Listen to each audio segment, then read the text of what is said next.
Queridos amigos, hoy es el cabo día del año 2024.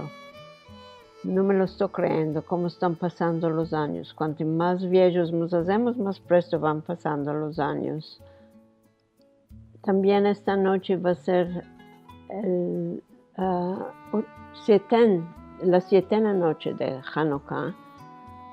Y también hoy estábamos hablando en el Salón del Ladino, de la Liga Americana del Ladino, y Gloria Escher nos hizo acordar que es también Rosh Chodesh Heshvan.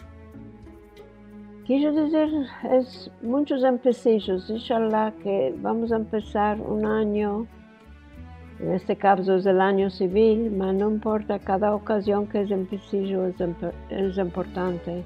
Y es ocasión para augurar todo bueno y rogar al Dios que nos mande paz en el mundo y paz en Israel, y que todos los rescatados puedan voltar a sus casas, y que lleguemos a basta las guerras. De ahora en adelante, como decimos, no vamos a mencionar estas cosas porque queremos que hablar bueno como se haga todo bueno. Por esto, con mis mejores augurios para el año nuevo. Y sin olvidarme también, quiero decir que ainda estoy emocionada del programa que hicimos el año pasado por los 25 años de Ladino Comunidad.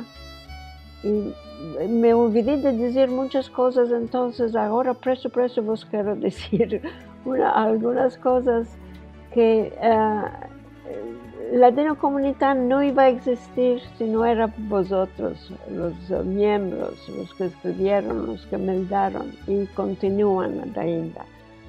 Que viváis muchos años todos y que continuemos a estar hablando, escribiendo nuestra lengua y dando honor a nuestros antepasados, nuestros padres y nuestros papás, y todos los que nos trajeron a este día de hoy en vida. Gracias al Dios y todo bueno como se haga.